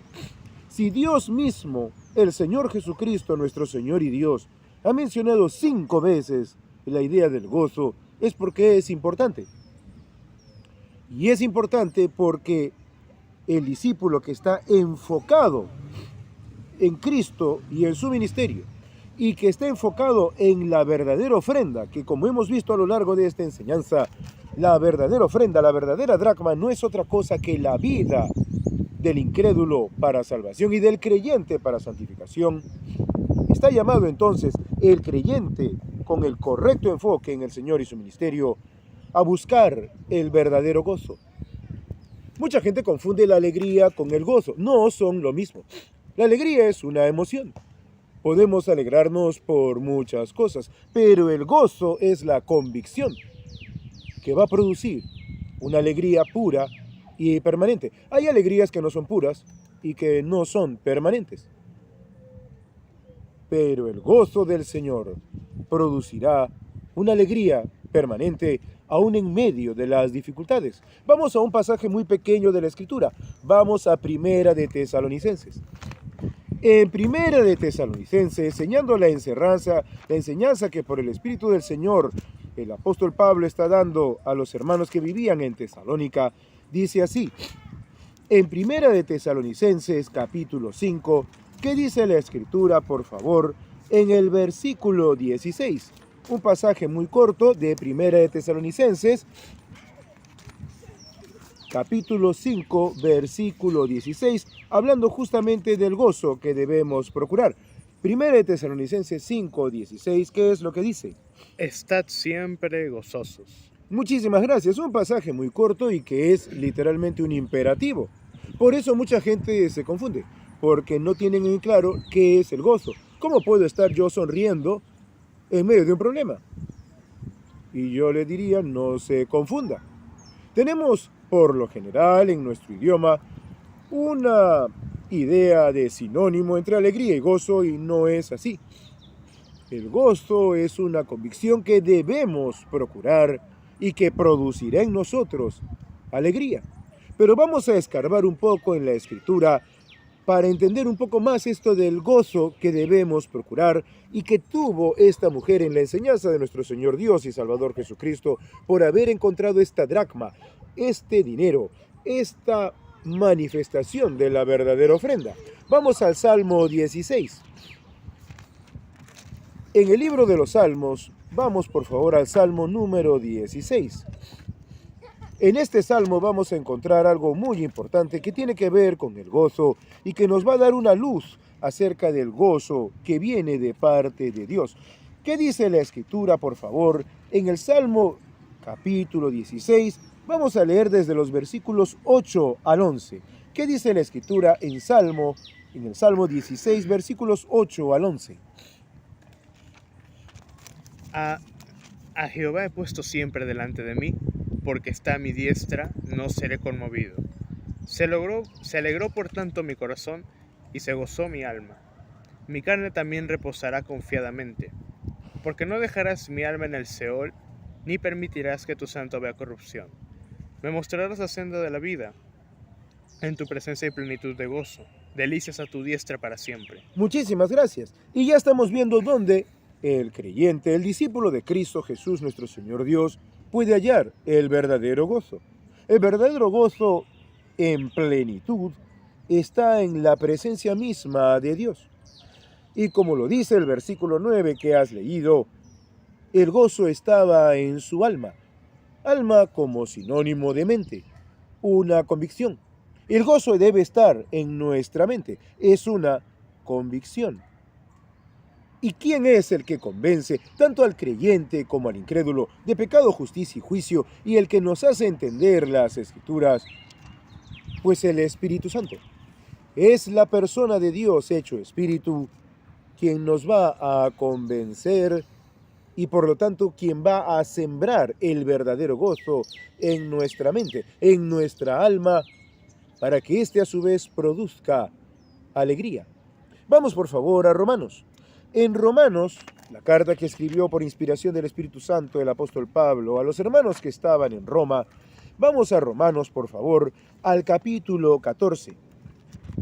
En Romanos capítulo 14 encontramos algo muy bello y muy importante. Está hablando el apóstol Pablo por inspiración del Espíritu Santo de Dios a hermanos mayoritariamente de origen gentil, que tenían que aprender a sobrellevar las flaquezas de hermanos que venían del judaísmo, hermanos que habían sido judíos y practicantes de su judaísmo y que por esa causa se sentían débiles a la hora de poder comer ciertas cosas o dejar de hacer ciertas cosas que ellos habían entendido en el antiguo pacto que para ellos era un estatuto perpetuo por sus generaciones.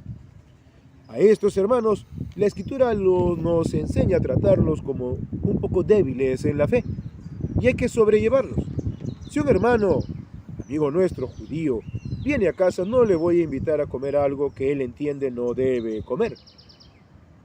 Y en eso, en comparación a nosotros, puede ser considerado un poco débil.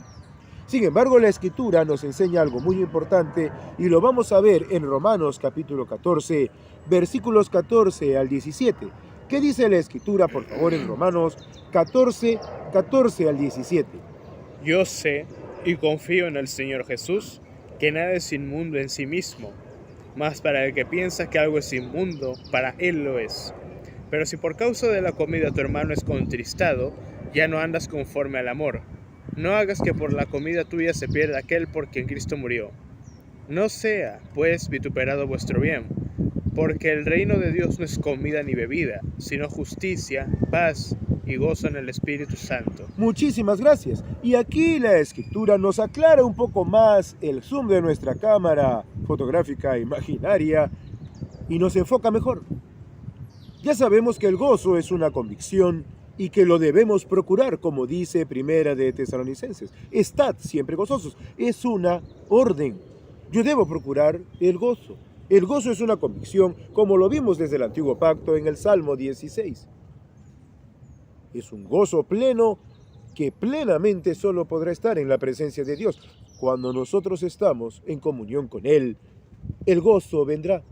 Pero ahora la Escritura nos aclara aún más el tema y nos dice que el reino mismo de Dios, predicado por Jesucristo, es justicia, paz y gozo en el Espíritu Santo.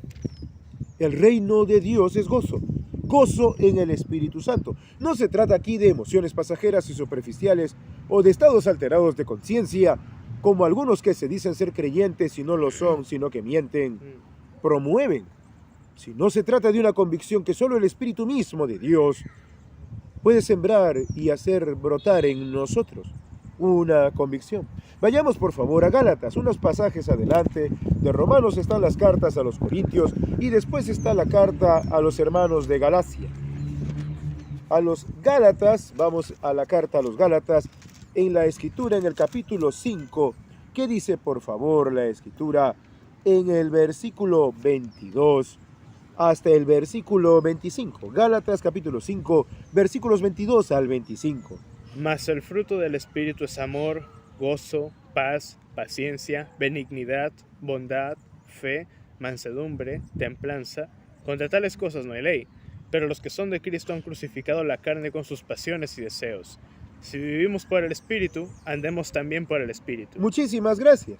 El fruto del Espíritu es uno, pero tiene estas 9 formas en que se manifiesta. El amor de Dios es multiforme, la gracia de Dios es multiforme, y el fruto del Espíritu Santo tiene estas 9 formas. Y recordemos, cuando empezamos la enseñanza habíamos dicho que son 9 veces las que se menciona en la Escritura la palabra dracma. La dracma estaba vinculada, recordemos, a la verdadera ofrenda, la ofrenda voluntaria, la ofrenda que se presentaba ante nuestro Señor Dios desde el Antiguo Pacto y que ya en misterio nos estaba mostrando también a nosotros como iglesia cuál es la verdadera ofrenda, nuestra propia vida. Como creyente, yo estoy llamado a presentar mi cuerpo, alma y espíritu en sacrificio vivo, santo y agradable a Dios, como lo dice Romanos capítulo 12, que es un culto racional. La verdadera fe es racional, la falsa fe es irracional. El Espíritu Santo trabaja nuestra razón. Y por lo tanto, cuando el fruto de Él se manifiesta, lo primero que nos va a hacer razonar, que nos va a hacer entender, es que la obra de Dios en nosotros se va a manifestar en amor. La obra de Dios en nosotros se va a manifestar en amor, y ese amor va a producir gozo, se va a transformar en gozo. Y el gozo, esta convicción en nuestro Dios, nos fortalece para seguir avanzando en la obra que Él nos ha encomendado.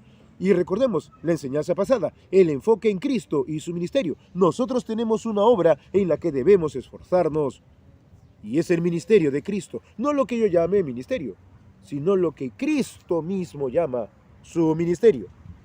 Retrocedamos al Antiguo Pacto, por favor, y vayamos al libro de Nehemías. Después del libro de los Reyes está el libro de las Crónicas, y después encontramos los escritos de Esdras y Nehemías, justo antes de Job y de los Salmos. Después de Reyes está Crónicas, y después de Crónicas un poco más allá encontramos a Esdras y luego a Nehemías. En Nehemías capítulo 8, vamos a Nehemías capítulo 8, ¿qué dice por favor la Escritura en los versículos 9 al 11? Nehemías capítulo 8, ¿qué dice la Escritura en los versículos 9 al 11? Y Nehemías el gobernador, y el sacerdote Esdras, escriba, y los levitas que hacían entender al pueblo, dijeron a todo el pueblo: Día santo es a Jehová nuestro Dios, no os entristezcáis, ni lloréis, porque todo el pueblo lloraba oyendo las palabras de la ley. Luego les dijo: Id, comed grosuras y bebed vino dulce, y enviad porciones a los que no tienen nada preparado, porque día santo es a nuestro Señor. No os entristezcáis, porque el gozo de Jehová es vuestra fuerza. Los levitas pues hacían callar a todo el pueblo, diciendo: Callad, porque es día santo, y no os entristezcáis. Y todo el pueblo se fue a comer y a beber y a obsequiar porciones y a gozar de grande alegría, porque habían entendido las palabras que les habían enseñado. Muchísimas gracias. Y ya está servido el concepto de gozo. El gozo es la plena convicción que nos viene cuando hemos entendido la palabra de Dios. Y cuando la hemos entendido y hemos visto la abundancia con la que Dios nos ha bendecido. Dios nos ha bendecido completamente en Cristo. Nada nos falta en Cristo Jesús, nuestro Señor Dios. A los hijos de Dios se nos ha prometido todo lo que se podría desear. Hemos sido hechos hijos de Dios, adoptados por su gracia, y tenemos la promesa de la vida eterna en Cristo Jesús y de incluso compartir su mismísima naturaleza por el amor que Él nos tiene, pues escrito está que le veremos tal como Él es, porque seremos hechos semejantes a Él en la resurrección postrera. Todo aquel que tiene esta esperanza, decía Juan, por el Espíritu Santo, se purifica a sí mismo, así como Él es puro. Como dice la carta a los Efesios, hemos sido bendecidos con toda bendición espiritual en los lugares celestiales en Cristo. Nada nos falta. Y cuando nosotros, por el Espíritu Santo de Dios, somos capaces de entender, Él abre nuestra mente, nuestros oídos y nos hace entender la superabundancia de la bendición de Dios. Eso hace que en mi mente se empiece a dibujar una sonrisa perfecta que finalmente se manifestará en mi cuerpo como alegría. Porque al fin habré entendido que mis necesidades pasajeras son, porque en Cristo Jesús ya hemos sido bendecidos con todo lo que necesitábamos espiritualmente, y que si aún ponemos nuestra mirada y nuestra obra en lo que Él ordenó, aún así Él seguirá proveyendo. Escrito está, y lo dijo Cristo Jesús, nuestro Señor Dios: buscad primeramente el reino de Dios y su justicia, y todas estas cosas, hablando de lo material, os será añadido. Nada nos falta. Solo tenemos que preocuparnos por nuestro enfoque.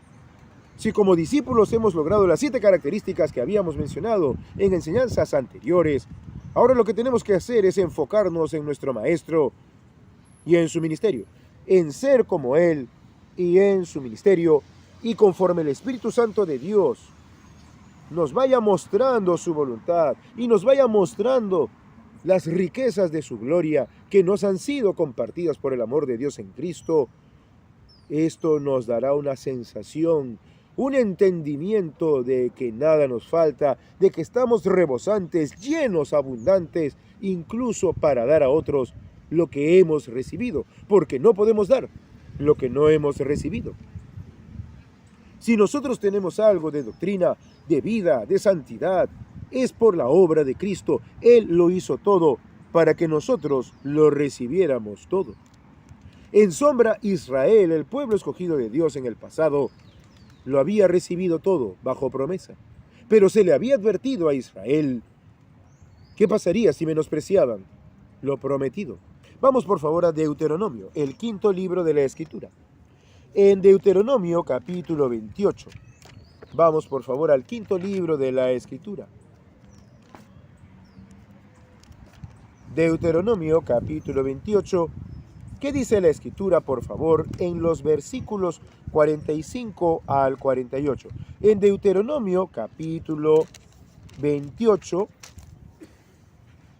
vamos a encontrar una serie de amonestaciones que por medio de su siervo Moisés, Dios había dado al pueblo de Israel acerca de dónde debían poner su mirada y corazón una vez que estuvieran en la tierra que el Señor les había prometido. ¿Qué dice, por favor, Deuteronomio capítulo 28, versículos 45 al 48? Y vendrán sobre ti todas estas maldiciones, y te perseguirán, y te alcanzarán hasta que perezcas, por cuanto no habrás atendido a la voz de Jehová tu Dios para guardar sus mandamientos y sus estatutos que Él te mandó.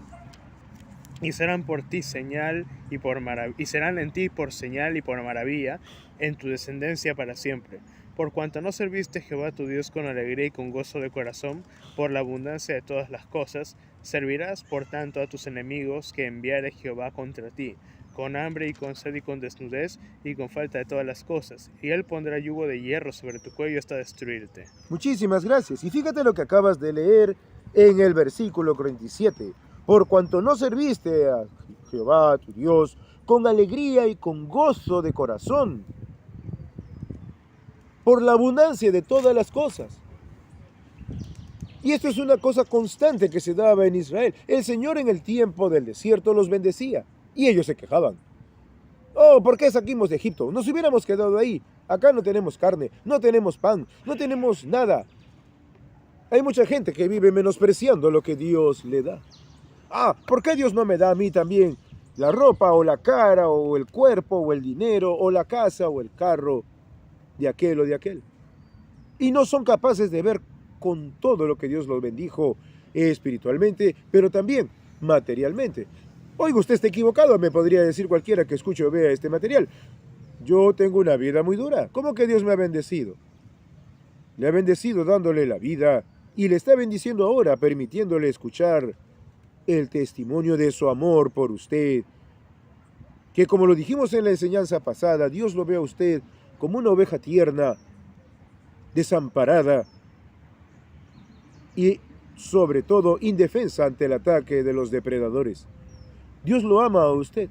Y si usted es hermano en la fe y está menospreciando lo que Dios le dio, y está prefiriendo a débiles hombres antes que a la palabra de Dios, o que está prefiriendo coquetear con los bienes de este mundo antes que servir a Cristo y a su doctrina, usted está bajo juicio de Dios. Recuerde que todos compareceremos ante el tribunal de Cristo y que será la iglesia la primera que dé razón a Dios de lo que hizo estando en el cuerpo, sea bueno o sea malo. Solo estaremos gozosos, solo estaremos llenos, plenamente satisfechos en nuestro corazón cuando estamos en comunión con Él. Solo cuando estamos en comunión con nuestro Señor Dios y Salvador Jesucristo podremos tener una mente tranquila por la superabundancia de bendiciones que hemos recibido en Él y por Él. Vayamos ya para ir acabando nuestra enseñanza a Juan. Vamos al escrito del Evangelio, escrito por Juan. Juan capítulo 15, versículos 1 al 11. En este largo momento en que el Señor diserta ante sus discípulos, encontramos las siguientes palabras de nuestro Señor Dios y Salvador Jesucristo. ¿Qué dice la Escritura, por favor, en Juan capítulo 15, versículos 1 al 11? Yo soy la vid verdadera, y mi Padre es el labrador. Todo pámpano que en mí no lleva fruto, lo quitará, y todo aquel que lleva fruto, lo limpiará para que lleve más fruto. Ya vosotros estáis limpios por la palabra que os he hablado. Permaneced en mí y yo en vosotros. Como el pámpano no puede llevar fruto por sí mismo, si no permanece en la vid, así tampoco vosotros si no permanecéis en mí. Yo soy la vid, vosotros los pámpanos. El que permanece en mí y yo en él, éste lleva mucho fruto, porque separados de mí nada podéis hacer. El que en mí no permanece será echado fuera como pámpano y se secará, y los recogen y los echan en el fuego y arden. Si permanecéis en mí y mis palabras permanecen en vosotros, pedid todo lo que queréis y os será hecho. En esto es glorificado mi Padre, en que llevéis mucho fruto y seáis así mis discípulos. Como el Padre me ha amado, así también yo os he amado. Y permaneced en mi amor. Si guardaréis mis mandamientos, permaneceréis en mi amor, así como yo he guardado los mandamientos de mi Padre y permanezco en su amor. Estas cosas os he hablado para que mi gozo esté en vosotros y vuestro gozo sea cumplido. Muchísimas gracias.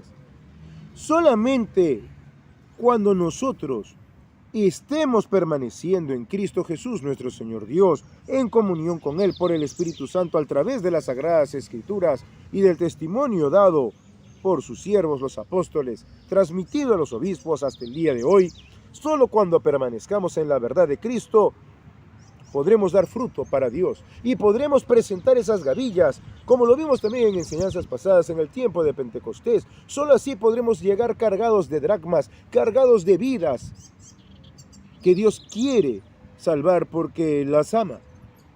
Y solo así podremos decir a nuestros hermanos que sigan con nosotros por el camino de Cristo cuando estamos conectados con Cristo, como los pámpanos a la vid. Dijo el Señor, yo soy la vid verdadera, y que su Padre, nuestro Padre y Dios, es el labrador, y que todo pámpano que en mí no lleva fruto lo quitará, pero que el que lleva fruto lo limpiará. Los momentos difíciles en la vida de un creyente, de un discípulo, sirven para limpiarlo, no para arrancarlo. Los momentos difíciles muchas veces son los necesarios para poder hacer que aflore lo mejor de nosotros, y lo mejor de nosotros siempre será Cristo Jesús en nosotros. Cuando somos celosos de nuestro Dios, defendemos el testimonio de su amado Hijo, y por el Espíritu Santo entendemos las Escrituras, empezaremos a ser limpiados y a dar fruto. Y solo así el gozo del Señor estará en nosotros y se cumplirá. El Señor estaba plenamente convencido de lo que tenía que hacer y era sobreabundante en su convicción de todo el bien que vendría por su sacrificio, y asimismo debemos estar dispuestos nosotros. Nosotros debemos estar dispuestos al sacrificio, si es necesario, por nuestro Señor Dios y Salvador Jesucristo, no como aquellos que dicen, no, eso del sacrificio no es para mí. Yo tengo que ir al cine, yo tengo mis propios planes, no, yo tengo que comprar. No, eso del sacrificio estuvo para el pasado. Mentira. El amor a Dios siempre exige sacrificio. Ya lo vimos también en enseñanzas pasadas. A veces voy a tener que sacrificar incluso mis relaciones familiares. Si es que mis familiares pecan, mi fidelidad a Cristo es primero, por encima de todos, por encima de todo. Era la séptima característica que vimos de un discípulo, que renuncia a todos y a todo por causa de Cristo. El gozo del Señor se cumplirá en nosotros si permanecemos en el Señor. Y un último pasaje que vamos a revisar se encuentra unos versículos más adelante. ¿Qué dice la Escritura, por favor, en Juan capítulo 16, versículos 20 al 24? ¿Qué dice nuevamente, por favor, la Escritura? En Juan capítulo 16 sigue hablando nuestro Señor Dios y Salvador Jesucristo en los versículos 20 al 24. De cierto os digo, que vosotros lloraréis y lamentaréis, y el mundo se alegrará. Pero aunque vosotros estéis tristes, vuestra tristeza se convertirá en gozo. La mujer cuando da a luz tiene dolor, porque ha llegado su hora. Pero después que ha dado a luz un niño, ya no se acuerda de la angustia, por el gozo de que haya nacido un hombre en el mundo. También vosotros ahora tenéis tristeza, pero os volveré a ver, y se gozará vuestro corazón, y nadie os quitará vuestro gozo. En aquel día no me preguntaréis nada. De cierto os digo, que todo cuanto pidierais al Padre en mi nombre, os lo dará. Hasta ahora nada habéis pedido en mi nombre. Pedid y recibiréis, para que vuestro gozo sea cumplido. Muchísimas gracias. Qué hermosa forma de cerrar esta bella y abundante enseñanza. El gozo del Señor. No debemos perder nuestro enfoque. Abundaremos en dracmas, abundaremos en ofrendas voluntarias, cuando voluntariamente estemos sujetos a Cristo Jesús, como Él se sujetó al Padre en su santa doctrina por el Espíritu Santo, según Él lo estableció desde el principio del tiempo. Solo así podremos abundar en dracmas, solo así podemos abundar en vidas que poner a los pies de Cristo para mayor gloria de Dios Padre por el Espíritu Santo que nos ha sido dado.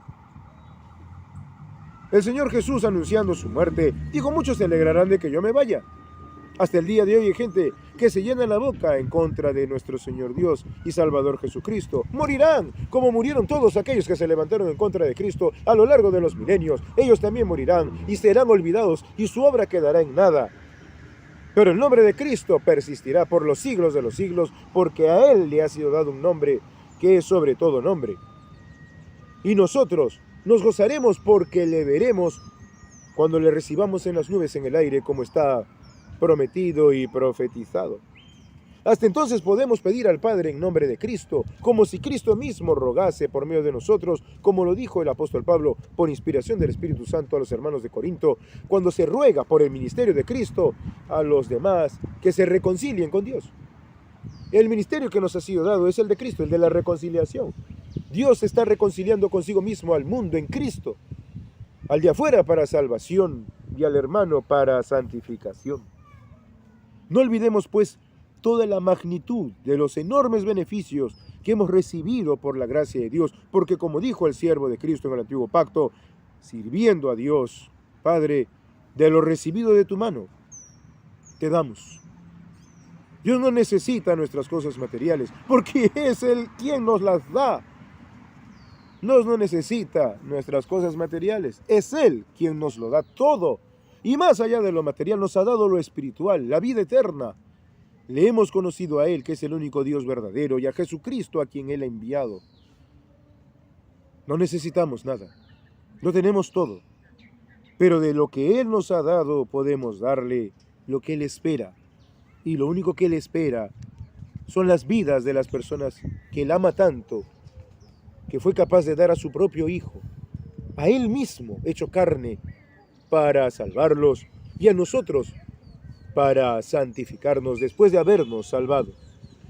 Vamos a orar dándole gracias a nuestro Señor, a nuestro Dios y Padre en Cristo Jesús, por Cristo, obedeciendo el mandato de Cristo, pidiéndole en nombre de Cristo que selle esta enseñanza en nuestros corazones y en los corazones de todo aquel que la haya podido ver y oír, para que si es hermano en la fe, sea santificado y se vuelva a Dios de corazón, estando dispuesto a enfocarse en dar a Dios la verdadera ofrenda, que son las vidas de las personas por las cuales Cristo dio su vida, y para que, si es hermano en la fe, presente su vida en sacrificio mismo, como ofrenda agradable de olor grato al Señor, para que la gloria de Dios en Cristo, en la vida de ese hermano, resplandezca para salvación de los de afuera y santificación de su santa iglesia.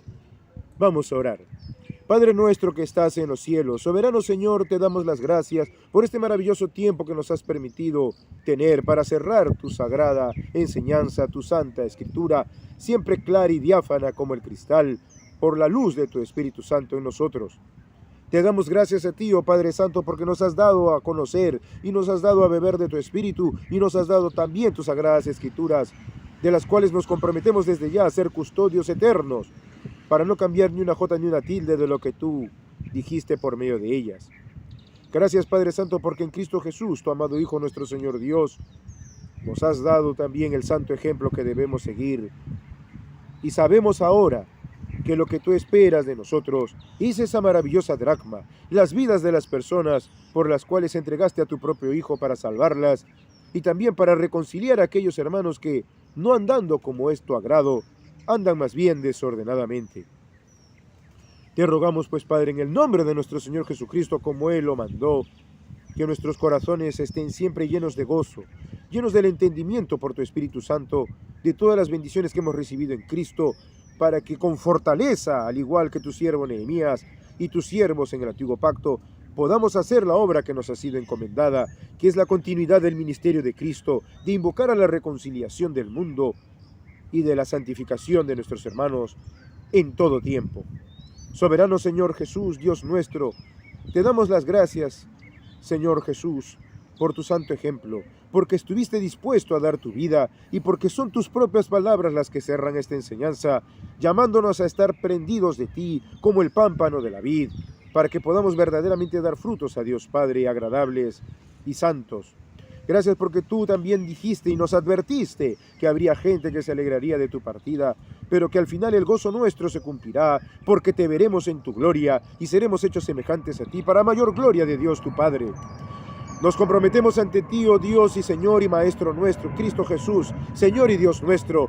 Nos comprometemos ante ti para seguirte fielmente como discípulos en todo tiempo y para que tu palabra quede siempre grabada en la nuestra, para que en todo tiempo y en todo lugar donde tengamos que hablar tu sagrada escritura, podamos hacerlo con la misma libertad y tranquilidad y gozo con la que tú lo hiciste, para la salvación de las almas que tú amaste al punto de dar tu propia vida. Padre Santo, te encomendamos pues en el nombre de Cristo, que tu Espíritu Santo, tú mismo hecho Espíritu en nosotros, selle estas enseñanzas en nuestros corazones, pues nos comprometemos a obedecer cada cosa que nos has mandado, a presentar las dracmas, las ofrendas que tú esperas, las vidas de las personas y aún nuestra propia vida como santa dracma para ti, cada día de nuestra vida, hasta el día de nuestra reunión con tu amado Hijo. Pues nos comprometemos a hacerlo y te rogamos por tu ayuda por medio de tu Espíritu, para vivir vidas siempre que te agradan. Y te lo rogamos en el nombre de tu Hijo amado, nuestro Señor y Salvador Jesucristo, quien es Dios, bendito por los siglos de los siglos. Amén.